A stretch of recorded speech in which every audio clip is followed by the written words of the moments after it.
Hey guys, welcome to Electro Secret. So आज हम देखने वाले हैं कि थेवेनिन्स थ्योरम क्या है और उसका यूज करके किसी सर्किट को सॉल्व कैसे किया जाता है। सो मान लीजिए हमारे पास एक सर्किट है और वो सर्किट या फिर नेटवर्क काफी कॉम्प्लिकेटेड है, जिसमें एक वोल्टेज सोर्स है और उसमें बहुत सारे रेजिस्टेंस कुछ सीरीज में लगे हैं, कुछ पैरेलल में लगे हैं। So guys, basically Thevenin's theorem का यूज करके हम इस कॉम्प्लिकेटेड सर्किट को एक सिंपल से सर्किट में कन्वर्ट करते हैं।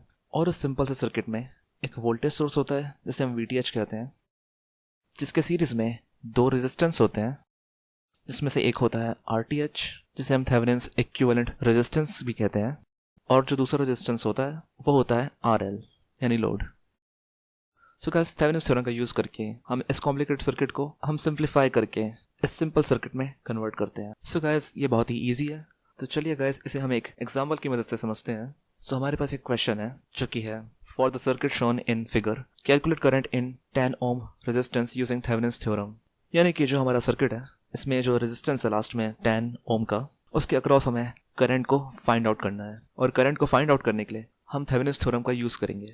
सो गाइस, जस्ट बिकॉज हमें 10 ओम रजिस्टर के आसपास करंट को फाइंड आउट करना है, सो इसलिए हमारा 10 ओम रजिस्टर ही हमारा RL बन जाएगा और हम इसे RL से रिप्लेस कर सकते हैं, जस्ट लाइक दैट। सो अब हमें हमारा RL पता है। सो गाइस, यहाँ पे एक चीज नोटिस करने वाली बात यह है कि जो हमारा सर्किट था पहले, उसमें जो वोल्टेज सोर्स दिया है वो है 20 वोल्ट का। सो गाइस, जो हमारा थेवेनिन्स इक्विवेलेंट सर्किट बनेगा, उसमें जो VTH होगा, थेवेनिन्स इक्विवेलेंट वोल्टेज सोर्स, वो हमारे 20 वोल्ट वाले वोल्टेज सोर्स से डिफरेंट होगा।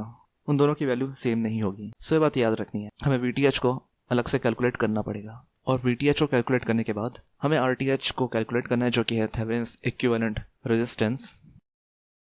सो इस RL को छोड़कर जो पूरा सर्किट है, हमें उसे ही सॉल्व करना है। और उस पूरे सर्किट को ही सॉल्व करने के बाद हमें हमारा थेवेनिन्स इक्विवेलेंट सर्किट मिल जाएगा। सो गाइस, चलिए VTH को कैलकुलेट करते हैं। सो जो VTH की वैल्यू है, ये हमें RL के अक्रॉस फाइंड आउट करनी है। सो इसके लिए हम इस RL को हटा देंगे यहाँ से और इतने पोर्शन को हम ओपन सर्किट कर देंगे, और इस ओपन सर्किट के अक्रॉस ही हमें VTH की वैल्यू मिलेगी। सो गाइस, यहाँ पे अगर देखा जाए सर्किट में, सो यहाँ पे जो ब्रांच है 2 ओम रजिस्टर के अक्रॉस, जिसे हम AB मान सकते हैं। सो गाइस, इस ब्रांच AB के अक्रॉस जो वोल्टेज होगा वो हमारे इस ओपन सर्किट के अक्रॉस भी होगा। सो गाइस, अगर हम A और B के अक्रॉस वोल्टेज कैलकुलेट कर लेंगे तो हमें VTH की वैल्यू मिल जाएगी। सो चलिए इसे फाइंड आउट करते हैं। सो यहाँ पे हम देख सकते हैं कि यहाँ पे एक लूप बन रहा है और उस लूप में करंट का डायरेक्शन क्लॉकवाइज डायरेक्शन में होगा। सो यहाँ पे हम KVL यूज करके AB के अक्रॉस वोल्टेज फाइंड आउट कर सकते हैं। सो यहाँ पे KVL अप्लाई करते हैं, और जैसा कि हम देख सकते हैं इस लूप 1 में एक 5 ओम का रजिस्टर है और एक 2 ओम का रजिस्टर है।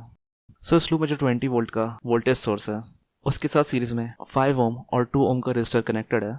सो हमारे KVL के अकॉर्डिंग 5 ओम और 2 ओम के रजिस्टर में जो वोल्टेज ड्रॉप होगा वो 20 वोल्ट के वोल्टेज सोर्स के बराबर होना चाहिए। और इस इक्वेशन को हम ऐसे भी लिख सकते हैं। सो गाइस, इसे हम कैलकुलेट कर लेंगे, जिससे हमें इस लूप में फ्लो होने वाले करंट की वैल्यू पता चल जाएगी, जो कि है 2.85 एम्पियर। सो जस्ट बिकॉज हमें लूप 1 में फ्लो होने वाले करंट की वैल्यू पता चल चुकी है, इस करंट की हेल्प से हम AB ब्रांच के अक्रॉस जो वोल्टेज है उसे फाइंड आउट कर सकते हैं। सो हम सिंपली ओम्स लॉ का यूज करेंगे वोल्टेज अक्रॉस AB को फाइंड आउट करने के लिए। सो AB ब्रांच के अक्रॉस वोल्टेज फाइंड आउट करने के लिए इस ब्रांच में जो रजिस्टर है उसे हम इस ब्रांच में फ्लो होने वाले करंट से मल्टीप्लाई करेंगे। सो इसे कैलकुलेट करने पर हमें वोल्टेज अक्रॉस AB की वैल्यू मिल जाएगी, जो कि है 5.71 वोल्ट। सो गाइस, जैसे कि हम देख सकते हैं सर्किट में जो AB के अक्रॉस जो वोल्टेज होगा वही वोल्टेज इस ओपन सर्किट के अक्रॉस होगा, जिससे हमें VTH की वैल्यू मिल जाएगी, जो कि ऑब्वियसली 5.71 वोल्ट है। सो अब हमें VTH की वैल्यू मिल चुकी है। सो इक्विवेलेंट सर्किट के लिए सिर्फ हमें RTH की वैल्यू फाइंड आउट करना है। सो गाइस, अब हम अपने सेकंड स्टेप में आते हैं RTH फाइंड आउट करने के लिए। सो गाइस, जहाँ पे हमने VTH कैलकुलेट किया है, अब उसके अक्रॉस हम RTH को फाइंड आउट करेंगे। सो यहाँ से VTH को हटा देंगे। So guys, RTH find out करने के लिए अब जो स्टेप है ये बहुत ही इंपॉर्टेंट स्टेप है, बिकॉज हमें एक चीज का ध्यान रखना है। अब हमारे सर्किट में जो भी वोल्टेज सोर्स होंगे उन सारी ब्रांचेस को हमें शॉर्ट सर्किट करना है। और अगर सपोज किसी ब्रांच में अगर करंट सोर्स होगा तो उस ब्रांच को हमें ओपन सर्किट बना देना है। But as we can see, इस सर्किट में हमारे पास सिर्फ एक वोल्टेज सोर्स है, यहाँ पे करंट सोर्स नहीं है, सिर्फ एक वोल्टेज सोर्स है जो कि है 20 volt. So as we know, हमें इसे शॉर्ट सर्किट करना है, तो इस वोल्टेज सोर्स को हम हटा देंगे और इस ब्रांच को शॉर्ट सर्किट कर देंगे। अब हमें RTH की वैल्यू फाइंड आउट करनी है। So as we can see, यहाँ पे हमारे पास दो रजिस्टर्स हैं 5 ओम एंड 2 ओम जो कि पैरेलल में है। सो एज वी नो कि हम दो रेजिस्टर्स को पैरेलल में कैसे कैलकुलेट करते हैं। सो इस तरह से हम 5 ओम और 2 ओम को पैरेलल में कैलकुलेट कर लेंगे, जिसकी वैल्यू हमें मिलती है 1.43 ओम। और गाइस यही हमारा RTH है। सो फाइनली हमें हमारे इक्विवेलेंट सर्किट के लिए VTH की वैल्यू और RTH की वैल्यू मिल चुकी है, जैसे हम यहाँ पे लिख सकते हैं। एंड एज वी नो हमारा RL 10 ओम था।